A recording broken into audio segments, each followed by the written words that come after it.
लेकिन उन्हें इस्तीफा देना पड़ा। दूसरी ओर पंकजा मुंडे बीजेपी के वरिष्ठ नेता और एमएलसी हैं। पंकजा मुंडे को फडणवीस सरकार में कैबिनेट मंत्री बनाया गया है। इस तरह महाराष्ट्र की राजनीति में चाचा भतीजे की जंग में जो कद अजित पवार ने हासिल किया, उसकी कोई दूसरी मिसाल नहीं है। जिस अस्पताल में मैं खड़ा हूँ वहाँ कार्यकर्ताओं की भीड़ लगी हुई है। दादा वापस आओ, हमको देखना है आपको मुख्यमंत्री होने को। वापस आओ दादा, वापस आओ। अजित पवार ने जहां से अपनी राजनीतिक उड़ान भरी, वहीं उनका अंत होता है।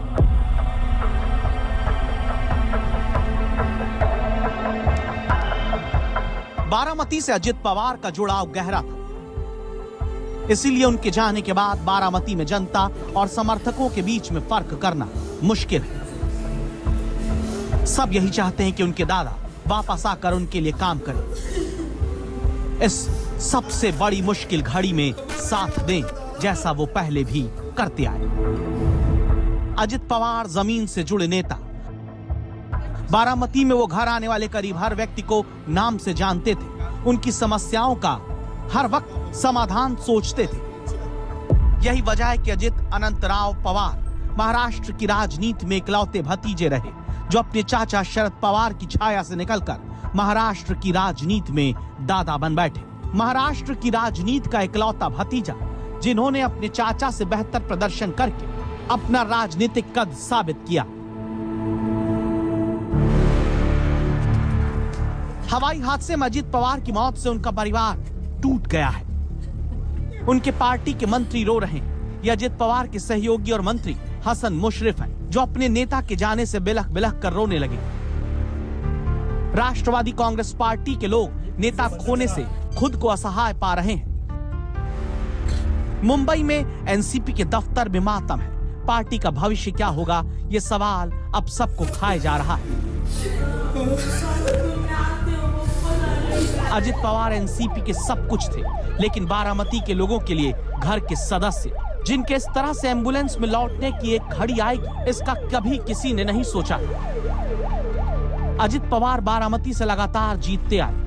जनता के वो कितने लाडले रहे, अंदाजा तो था, लेकिन जनता और पार्टी कार्यकर्ता के दिल में वो इस कदर बसे हैं, इसका पता अजित पवार के जाने के बाद ही लगा।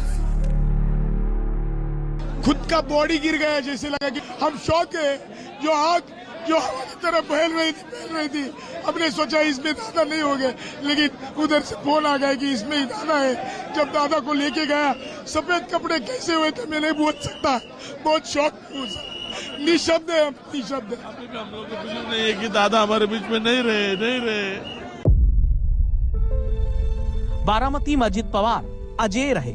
शरद पवार के बड़े भाई अनंतराव के बेटे अजित पवार चाचा के नक्शे कदम पर चलते हुए राजनीति में आए। 1991 में बारामती से लोकसभा चुनाव जीता, चाचा के लिए सीट छोड़ दी। 1991 से लगातार 8 बार बारामती विधानसभा सीट पर अजय रहे। बारामती में पहले शरद पवार और फिर अजित पवार का दबदबा कुछ ऐसा रहा कि यहाँ 1967 से अब तक न कभी शिवसेना जीती, न कभी बीजेपी, न कांग्रेस। अजित पवार को बारामती ने कभी निराश नहीं किया, शरद पवार से बगावत करने के बावजूद। सब लोग मिलते थे, सब लोग दादा है तो हम है, और हमें तो दादा है, यही रणनीति चल रही थी यहाँ पे। दादा ने कभी जात पात का राजकारण नहीं किया, सब विकास का किया। लेकिन आप ये बोल के फायदा नहीं है, मैं निःशब्द हूँ दादा के लिए बोलने के लिए। दादा हमारे लिए भगवान थे, हमारे लिए पिता थे, हमारे लिए एक परिवार थे।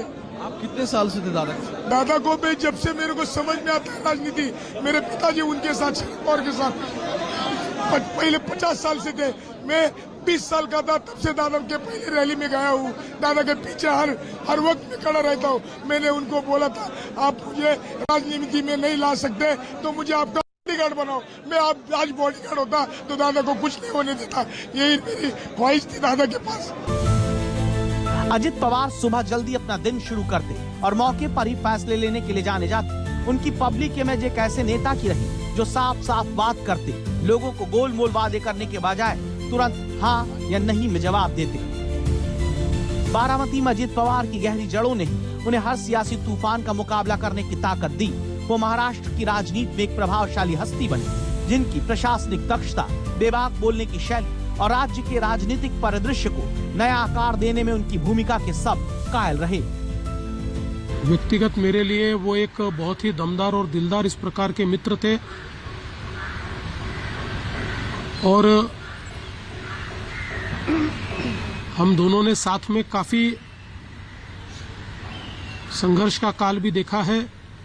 मैं ऐसा मानता हूं कि इसके लिए हमारे पास कोई